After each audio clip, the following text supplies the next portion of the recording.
The air in the memorial hall was thick and heavy, smelling of lilies and old grief. I could feel the eyes of my sister Chloe on me from across the room. She was a flashy real estate agent who thrived on being the center of attention, and even here she was performing, her face a perfect mask of contrived sympathy. A subtle vibration against my palm drew my eyes down. My husband Leo's name was on the screen. The message was short, a simple warning that confirmed what I already knew. Don't react. Your sister Isis recording you. I took a slow, steadying breath, my expression unchanged. My thumb moved with practiced deliberation, typing a single 5-letter word. Raven. I hit send. In the crushing silence, a sound rippled through the room. Not a word, but a synchronized movement. A dozen men in dark, well-fitted suits rose to their feet in perfect, unnerving unison. They didn't speak. They simply stood, a silent wall of disciplined power. A collective gasp swept through the mourners as their heads turned, following the invisible lines of force that all pointed back to me. I watched as Chloe's face, once so smug and confident, collapsed into pure, panicked confusion. Her trap had just sprung on her. It had started an hour before, in the small anteroom where I was trying to comfort my distraught mother. Chloe had burst in, not to help, but to complain, her voice sharp enough to cut glass. She was furious that I was scheduled to give a eulogy for our father. In front of his oldest business partners, she pointed a finger at me, her voice dripping with condescension. You don't get it, Aris. You with your boring government desk job. You don't understand real-world pressure or what Dad was really about. She thought she was landing a familiar blow, another entry in the long ledger of my perceived failures. For her, I was still the quiet, intellectual girl who never quite measured up. The dismissive pat on the head, the praise for her killer instinct while my accomplishments were ignored. It all echoed in that one sentence. She smiled, thinking she had won. You should just sit and let the adults handle this. A cold fury, quiet and absolute, settled in my gut. She wasn't just insulting me. She was trying to professionally neutralize me before the reading of the will. She wanted me to be seen as insignificant, an emotionally fragile child. She thought she was setting a trap, hoping to record an emotional outburst to prove I was unstable. She had no idea she was the primary target of a threat assessment I'd authorized an hour ago. To understand why my husband's entire SEAL team was at my father's funeral, you have to understand the war she started long before he died. To see me in my family's world was to see a ghost at a feast. The memory that defined it all was a family dinner, years before my father's passing. The air was thick with the scent of roasted chicken and Chloe's perfume. My father, a man who measured worth in decibels and dollar signs, raised his glass. He launched into a booming toast for my sister, celebrating a big real estate commission she'd just earned. He praised her killer instinct, her ambition, her drive. Everyone applauded, their faces turned towards Chloe, the golden sun around which our family orbited. When the noise died down, I cleared my throat, my voice feeling small in the sudden quiet. I mentioned, almost as an apology, that I had just been published in a prestigious national security journal. My father turned to me, his smile wavering for a second. He gave my arm a condescending pat. That's nice, sweetie. All that reading. He looked back at the table, his voice booming again. But Chloe is out there in the real world, making things happen. Chloe shot me a triumphant smirk from across the table. In that moment, I didn't just feel the sting of his dismissal. I felt the weight of the internal ledger, every past entry flashing in my mind. The science fair project he missed for her soccer game, the student loans. I had to secure on my own because her new car was more important, the 10 years of money is tight that never seemed to apply to her. I just nodded, a polite smile fixed on my face, while inside a quiet, cold voice simply said, "Of course. This is how it is." Now, compare that to my other world. A world they couldn't even imagine. Picture a room with no windows, deep inside the Pentagon. The only light comes from the glow of a massive screen, the only sound the quiet hum of filtered air. In this room, I wasn't Aris, the disappointing daughter. I was Raven, a senior intelligence analyst for the DIA. On the screen were the hard, tired faces of a Tier 1 unit, broadcasting from a dusty, undisclosed location thousands of miles away. Among them was my husband, Leo, a man they called Ares, the leader of this SEAL team and someone who knew the real me. He wasn't just my partner. He was an operational asset who valued my mind more than my father ever had. I wasn't there as a wife offering support. I was their strategist, giving the final brief for a critical mission. My voice was calm, authoritative, and clear. "We'll be leveraging their confirmation bias," I explained, pointing to a diagram on the screen. "The primary target is psychologically profiled as a classic narcissist, so we exploit his ego. We make him think our move is his idea." I looked directly at the camera, at my husband. "Aries, your team is the kinetic element, the fist. But my intel is what guides that fist to the target. My intel is what gets you home." There were no condescending pats on the head here. There was only silence, focus, and the quiet, absolute respect of the most dangerous men on the planet. They listened, they nodded, and when I was done, Leo's voice came back, crisp and clear. "Copy, Raven. We move on your word." That was the life I built for myself, brick by silent brick, in a world far away from my family's judgment. A world they couldn't touch, couldn't belittle, couldn't even comprehend. The isolation was necessary, a truth reinforced every time I had to speak with my mother, Carol, a woman who believed that peace at any price was a worthy goal, even if I was the one who always paid. I remember calling her a few months before Dad passed, after Chloe had sabotaged a career opportunity for me out of sheer spite. I was looking for something. Support, maybe, understanding. Instead, I got a tired sigh. "Aris, please," she had whispered into the phone. "Just let Chloe have this. You know how she is. It's just easier for everyone if you keep the peace. Easier for everyone." Those words echoed in my head. Easier for them to sacrifice my peace for their comfort. It was in that moment I understood with chilling clarity that I was utterly alone in that family. They were not my tribe. My tribe was the group of quiet professionals who trusted me with their lives. My family was the one I had earned, not the one I had been born into. That phone call was the final entry in the ledger. It was the moment I stopped trying to earn their love and started planning for the inevitable conflict. For years, I had tried to speak their emotional language, hoping they'd finally see me. But they only respected one thing: dominance. So I decided I would finally speak to them in the only language they understood. The night my father died, the house was filled with a strange, hollow silence.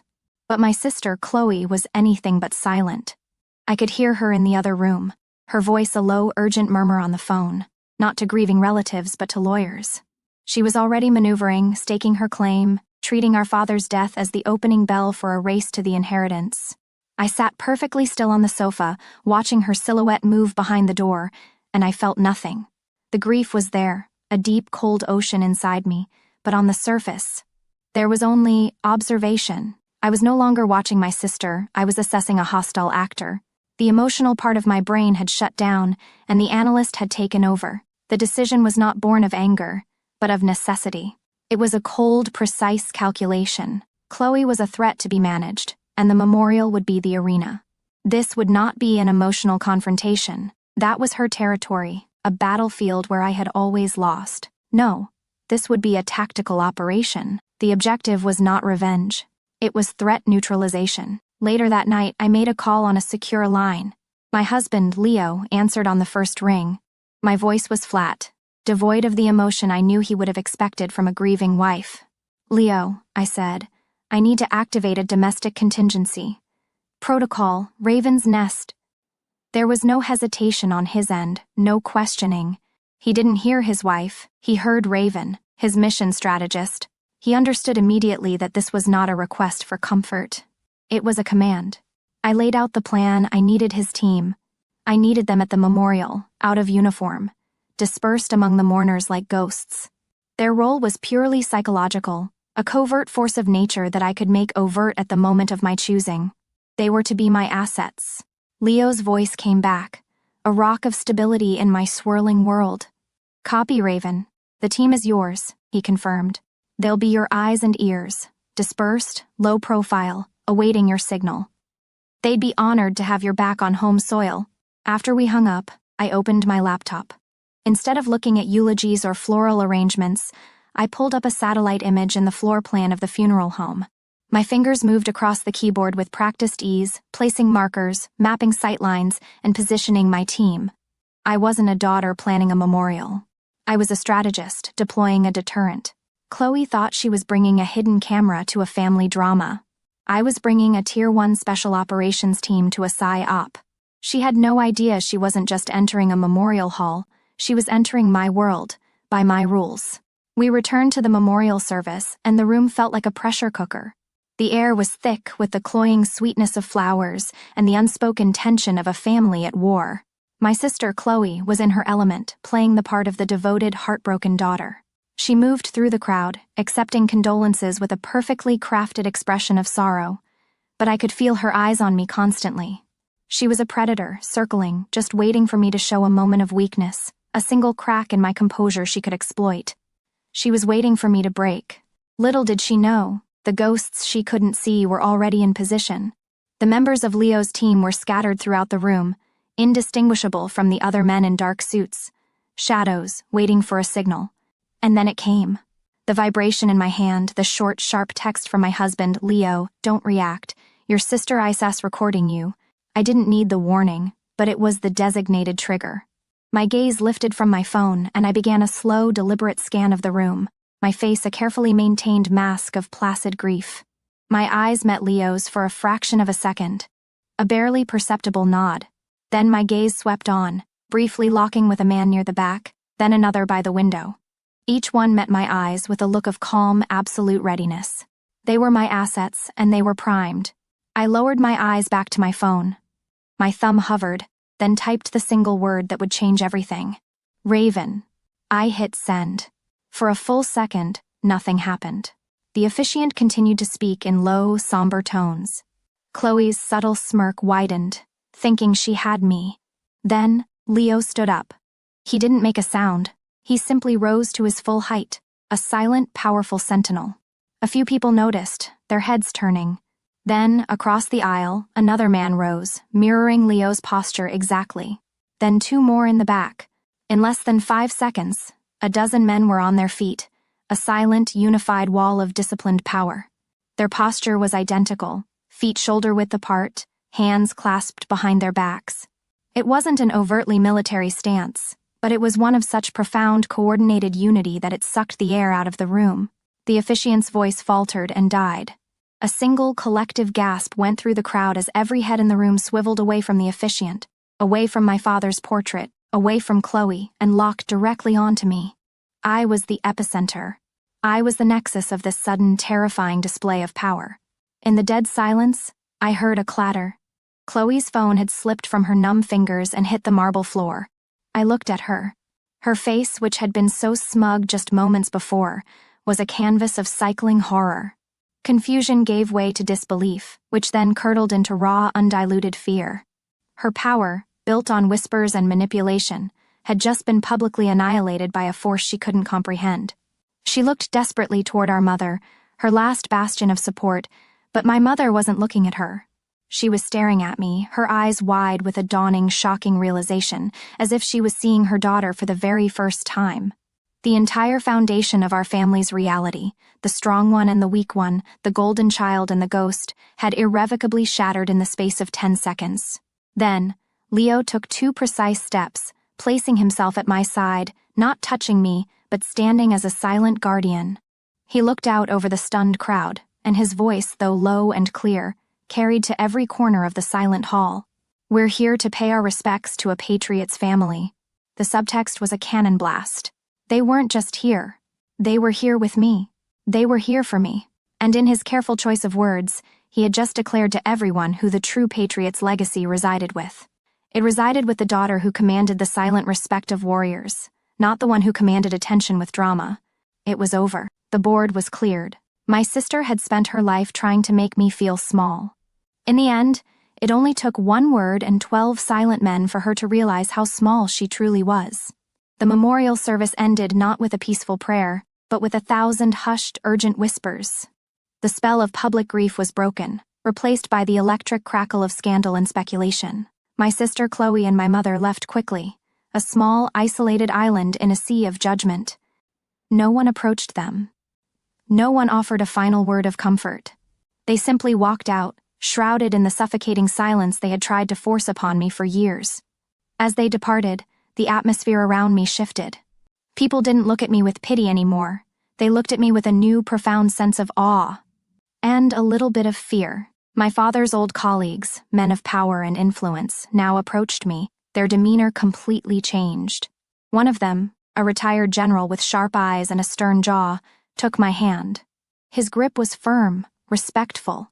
"Eris," he said, his voice low. "Your father, he never told us." He paused, shaking his head slightly in disbelief. He would have been so proud. I offered him a small, sad smile. A part of me knew that my father, a man who only understood power he could see and touch, would never have truly understood my world of secrets and shadows. But the general's words weren't for him. They were for me. And in that moment, hearing that acknowledgement from a man my father respected, it felt like a chapter, long and painful, had finally clicked shut. The debt on my internal ledger had been paid in full. 6 months passed. 6 months of quiet, deliberate work, of building on the foundation I had laid for myself. My new world had no room for the ghosts of my past. My office, high in the rings of the Pentagon, had a door with a polished brass nameplate, Dr. Eris Thorne, Director, Strategic Analysis, Special Projects. The title was a world away from the boring government desk job my sister had so eagerly belittled. Now I sat at the head of a massive mahogany conference table, confidently leading a high-level briefing. Before me sat generals, admirals, and senior government officials, people who shaped global policy. My voice was steady as I laid out the intricate details of a complex geopolitical threat, weaving together data, human intelligence, and psychological profiling. Here, in this room, my intellect wasn't just tolerated, it was a national asset. I was in complete command. After the briefing, my husband, Leo, was waiting for me in the corridor. He didn't need to say anything. The look of pride in his eyes said it all. We walked together through the long, quiet hallways, our steps falling into an easy, familiar rhythm. There was no need for grand pronouncements or emotional validation between us. Ours was a partnership of equals, forged in the fires of a world my family could never comprehend. This was my real family. This community built on competence, trust, and a mutual respect that ran deeper than blood. This quiet, purposeful walk with my husband, this was my peace. As we neared the exit, my phone buzzed in my pocket. I pulled it out, expecting a message from my deputy. But it was a name I hadn't seen in half a year. It was Chloe.